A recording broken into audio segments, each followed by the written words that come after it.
Assalamualaikum warahmatullahi taala wabarakatuh. Kembali lagi soal Satrio Piningit. Sebelum lanjut cerita panjang lebar tentang Satrio Piningit, ada baiknya jika kalian subscribe dulu, tombol merah di bawah. Subscribe gratis. Ya, subscribe aja, nggak apa-apa. Tidak ada ruginya buat kalian. Oke, lanjut. Kemarin saya bilang bahwa Satrio Piningit itu adalah harapan. Karena saya meyakininya begitu. Banyak versi, banyak pendapat soal ini. Bahkan ada yang meyakini bahwa ini ketentuan. Karena dikisahkan di Indonesia pada abad ke-11, itu yang membuat ramalan Satrio Piningit adalah Prabu Jayabaya. Saya tidak paham soal itu, tapi konteksnya sama. Seperti kasus Hanacaraka Data Sawala pada jayanya Maga Batanga. Itu dikisahkan oleh Aji Saka, Prabu Aji Saka. Punya arti tersendiri. Tapi orang-orang, sebagian orang Jawa meyakininya bahwa itu adalah tulisan Jawa. Itu adalah bahkan dulu sempat saya pelajari itu sebagai abjad bahasa Jawa. Padahal itu kalimat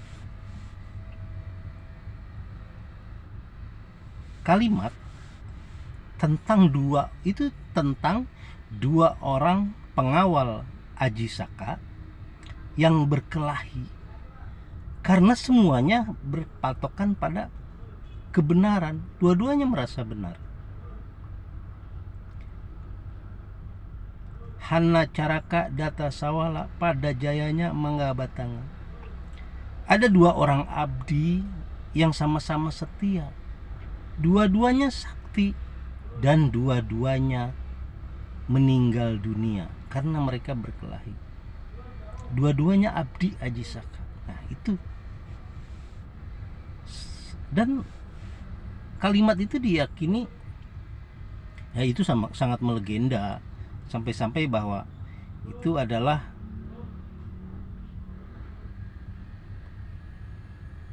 apa ya, kayak semacam bahwa itu bahasa Jawa, bahasa mereka tidak tahu arti sebenarnya, bahwa itu hanya kalimat Aji Saka yang menerangkan bahwa ada dua orang abdi.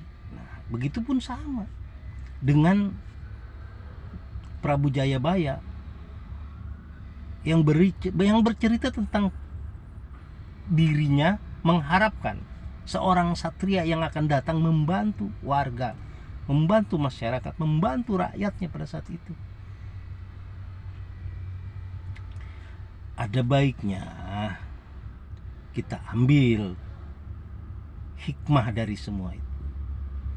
Kita ambil sisi baiknya saja.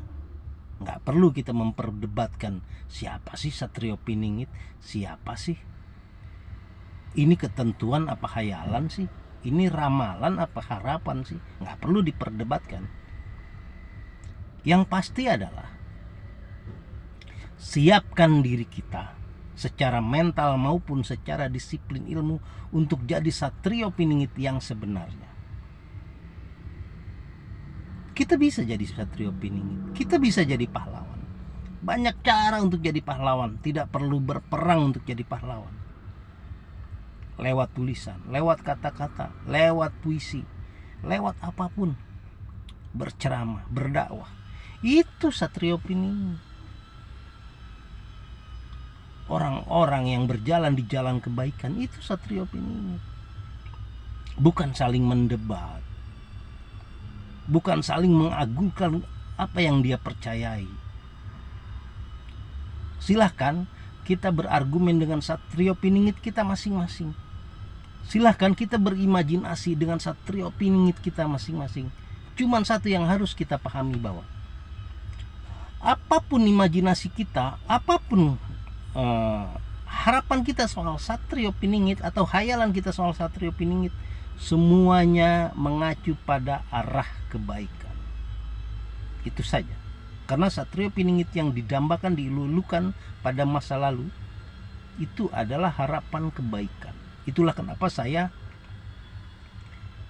selalu mengatakan bahwa satrio piningit itu harapan, keinginan masyarakat, keinginan orang-orang, keinginan rakyat zaman dulu akan datangnya seseorang yang bisa membantu, yang bisa berbagi, yang bisa menjadi tauladan. Nah, kita juga bisa melakukan itu. Kita bisa jadi teladan.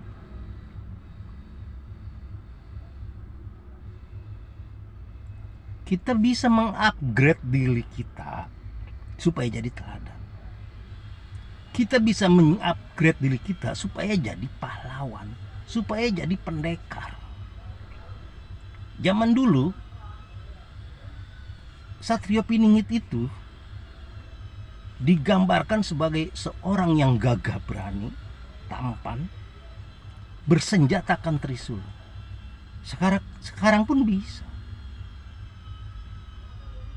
Kita berpakaian rapi, punya fisik yang kuat, punya imajinasi yang bagus, dan kita punya kemampuan yang hebat. Kalau dulu senjatanya trisula, mungkin kita sekarang senjatanya pena, senjatanya puisi, senjatanya kalimat-kalimat hebat, kalimat-kalimat cerdas. Banyak tokoh-tokoh di Indonesia, tokoh-tokoh di Indonesia yang bahkan sudah jadi pahlawan, baik itu penulis, pencipta lagu, jenderal, mungkin saja itu satrio piningit yang sudah gugur untuk membela Indonesia. Mungkin satrio piningit zaman dulu sudah turun juga, seperti Patih Gajah Mada. Kenapa yang terkenal patihnya, bukan rajanya? Karena Gajah Mada punya tekad yang kuat. Dia punya sumpah yang sampai sekarang melegenda, Sumpah Palapa. Dia tidak akan minum air kelapa sebelum dia bisa mempersatukan Nusantara. Itu sumpah Patih Gajah Mada. Karena pada saat itu air kelapa adalah minuman para ningrat, air kelapa adalah minuman para raja. Jadi Patih itu bersumpah, itu Patih Gajah Mada, sampai sekarang melegenda. Mungkin saja Patih Gajah Mada itu satrio piningitnya zaman dulu. Nah, sekarang kita jangan berkutat di masa lalu. Jangan berkutat di bahwa satrio piningit itu harus punya senjata trisula, harus punya mental satria, harus jadi pendekar, harus bisa berkelahi. Bukan. Dulu menegakkan keadilan lewat perkelahian. Karena dulu belum ada istilah birokrasi, belum ada jalur damai lewat simposium, lewat seminar, nggak ada. Kalau sekarang bisa dibicarakan. Dulu demonya perang, kalau sekarang demonya ya menyampaikan aspirasi. Jadi mulailah siapkan diri kita untuk menjadi satrio piningit yang sebenarnya. Siapkan kemampuan kita, baik secara mental maupun secara pengetahuan. Kita harus banyak ilmu.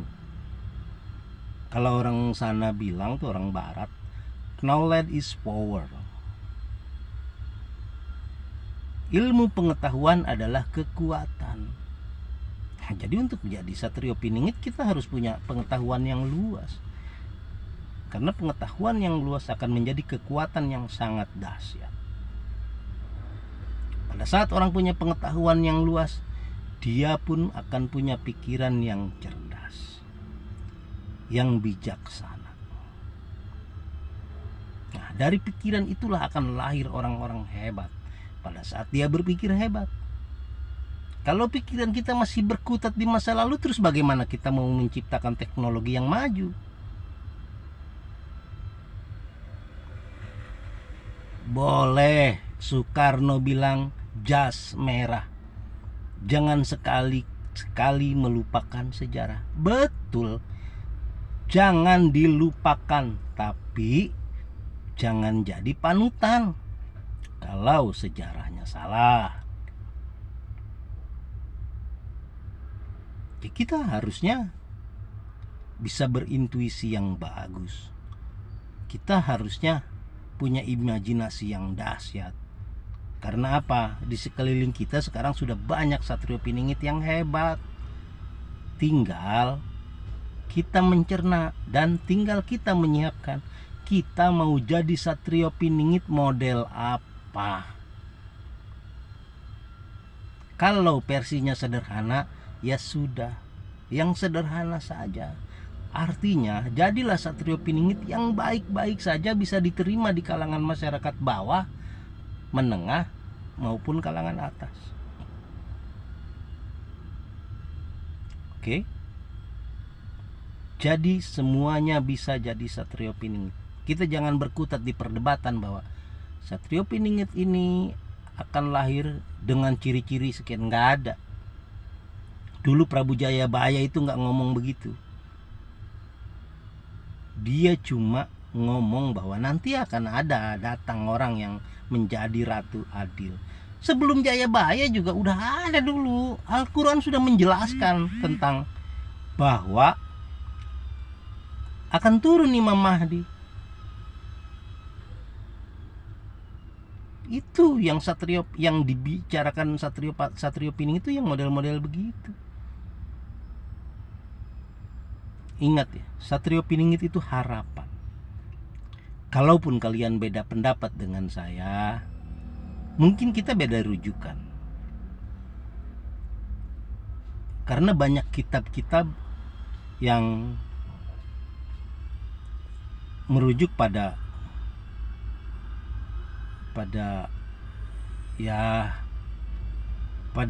sisi kisah kitab itu.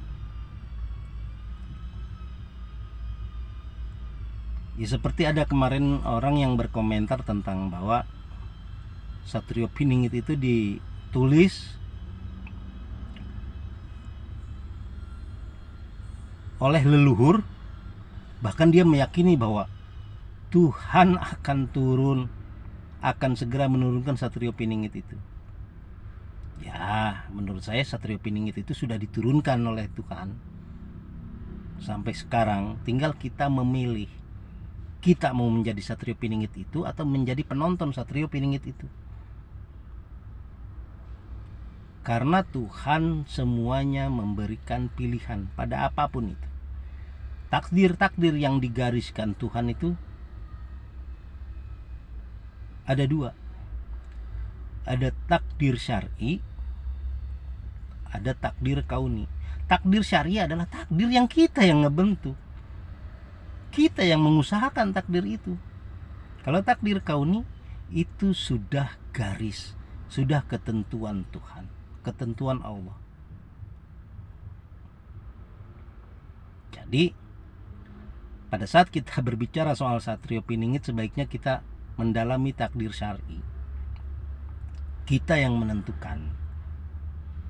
Ya mudah-mudahan kita bisa jadi satrio piningit itu, baik secara harfiah maupun secara istilah.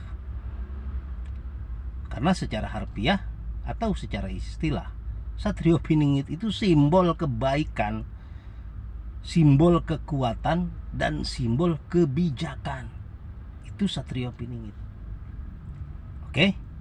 Jangan lupa, siapkan diri kita untuk menjadi satrio piningit yang didambakan oleh semua orang di sekeliling kita.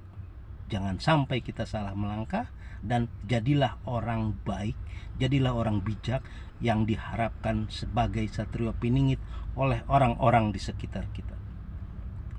Wassalamualaikum warahmatullahi wabarakatuh.